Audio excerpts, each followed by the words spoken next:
Welcome to New Possibilities. I speak truth to power without fear. So, earlier this week, I came across a story in Medium, and I will post a link to this story in the description box so that you can read it for yourself. But it talks about this ongoing crisis in the Congo. Now, the Congo is located in Central Africa, and since 1961, 15 million black men, women, and children have died in the Congo. And this article starts off by talking about the great civilizations that were in the Congo, but then it talks about how, because of Western colonialism, there's been a crisis in the Congo ever since. You start off with King Leopold of Belgium. You know, often we hear about the atrocities that Adolf Hitler committed against the Jews, and rightfully so. But rarely do we hear enough about what happened to the people in the Congo under King Leopold. 10 million black men, women, and children were slaughtered under King Leopold. And as we know, the Belgium colonized the Congo in pursuit of rubber, gold, and ivory.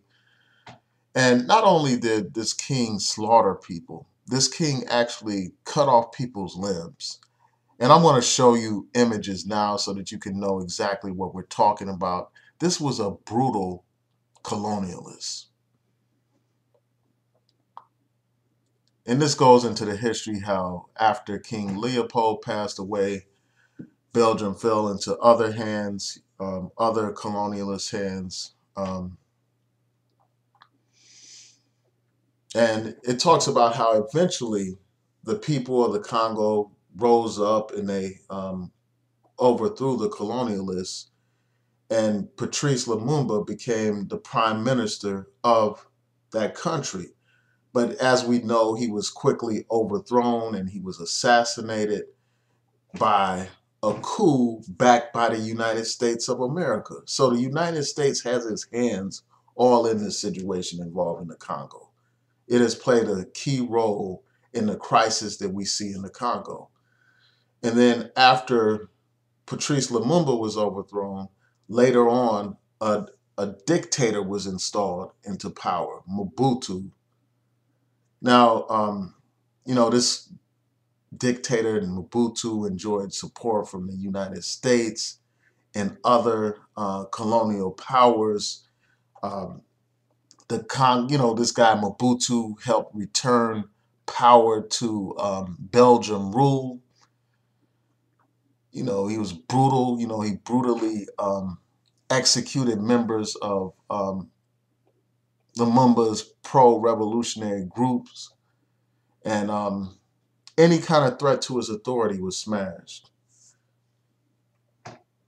This guy Mobutu literally raped his own nation of resources. This article points out how he raped the nation or robbed the nation of $2 billion. And then, they say at some point, Mobutu basically got out of line with his white handlers. Um, his rhetoric became hostile, according to this article, and they got rid of him. They essentially got rid of him, replaced him with Laurent Kabila. Um, they had him overthrow Mobutu. And then, under Kabila, there's been brutality in this country, in the country of Congo. This article points out how 7-year-olds were raped by government troops in public. Pregnant women were disemboweled. It talks about how genital mutilation was commonplace, as was forced incest and cannibalism, according to this article. And then it talks about how Laurent Kabila was assassinated by his own bodyguard. And then since then, his son, Joseph Kabbalah, has been ruling the country. And he has continued this whole legacy of dictatorship, this whole legacy of murdering protesters and opposition leaders. And while all this brutality is going on in the Congo, the world is silent. You know, when I get up in the morning and I'm watching the news, I don't hardly ever see any stories on CNN about this crisis in the Congo. I don't see any stories on a Today Show about this crisis. Unfortunately, a show like the Today Show is like more occupied with, celebrity gossip and BS than they are concerned about this ongoing crisis and genocide in the Congo. And, CNN, for instance, they're more concerned about Trump's affair with a porn star than they are concerned with the crisis in the Congo. And that's the reason why I'm talking about it now, because it's up to us. We have the power to bring attention to these issues. It's up to us. The mainstream media is not going to do it. Then we have to use our voice here on YouTube and social media, on Facebook and Twitter, to make sure that the world knows what's going on. Make sure that the world shines a light on this crisis, because as long as the world doesn't know what's happening in the Congo, this brutality, this genocide will continue unabated. The Jews have the saying, never again. But here we are allowing genocide to continue on in this world without doing anything about it. And the sad thing is that many of these U.S. companies benefit from this genocide. And that brings me to a point. Like, there's a law about conflict minerals that basically requires companies to disclose if they acquire their minerals and, goods from these conflict zones. They have to disclose that information so the public can make informed decisions about whether or not they want to purchase certain items. Because these conflict materials, they fuel this violence that we see in places like the Congo, because warring factions use those materials to finance their war, to buy weapons. And essentially what has happened is, these profits that these companies are reaping, their profits are fueling the violence that we see in these countries. There have been legal challenges to this conflicts minerals rule. Also, there have been efforts to change the law, and at some point, the law was suspended. And I encourage people to fight to maintain this conflicts minerals rule, because it's important for us to have full disclosure so that we can make informed decisions about what products we decide to purchase. We need to be aware of whether or not we are contributing to conflicts around the world by purchasing certain items. And what we have to do is pressure our Congress people and our senators to make sure that this rule remains in place. And people often say, like, that politics doesn't matter, but this is another example of how politics matter. These rules, these decisions that are made are affecting the lives of our brothers and sisters in the Congo. And we have the power right here and right now to use our voice, to influence our members of Congress, to even influence the president by putting pressure on these people, by protesting, just like people did during apartheid in South Africa. Brothers and sisters in America were protesting against companies that were invested in South Africa. They had a whole divestment movement in this country. And we need to have the same now, to urge these businesses that have ties to places like Congo to divest from the Congo, to divest from that conflict. That's what we have to do. Often, you hear a lot of people who were talking about that movie Black Panther. They were criticizing Wakanda for not doing anything to help their African brothers and sisters around the world. Well, every day we have a chance to help our brothers and sisters around the world.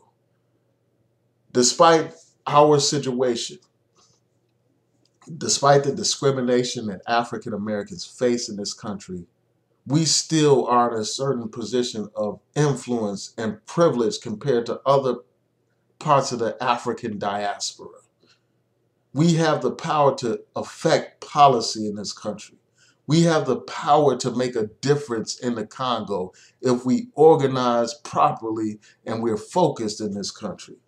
So, I encourage, each and every one of you to look into this, to do the research about this conflicts minerals rule. Find out what your politicians' positions are on this issue.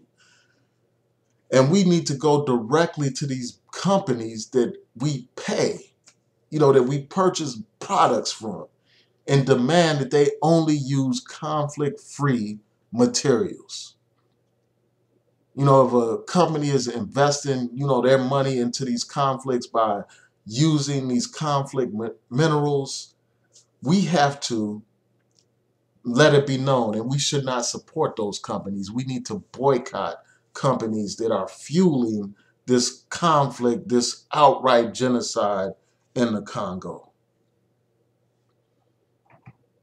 This article talks about how, again, the genocide in Nazi Germany and how the world said never again. But right now, the world is sitting by silently as African people are brutalized and killed. And it's a shame that our own people, because of their greed, are participating in this genocide, killing their brother for money, fighting with one another for resources, doing the bidding of the West. It's like you no longer need a King Leopold, when you have Negroes, when you have misguided Africans who are eager to take on the role of a King Leopold and brutally oppress their own people. It is not, it's not good to replace a white oppressor with a black one. And this is what we've seen, throughout the African continent, where you have the colonial powers being replaced with neo-colonial puppets. And it's up to us to stand up to these puppets, to support the struggle against these neo-colonial puppets in Africa. And there are also neo-colonial puppets in the black community, people who look like us, but they don't serve our interests. They serve the interests of their paymasters. So I just had to share my thoughts about this. I just hope that more attention is brought to this crisis in the Congo. We need to be concerned about what happens to our African brothers and sisters, both at home, which is Africa, and abroad, which is the diaspora. Because as long as Africa is in chaos, as long as you have conflict on the continent, as long as Africa doesn't have unity, African people worldwide will continue to be second-class citizens, continue to be the peons of the world. So it's time for African people worldwide to unite and fight against colonialism and neo-colonialism.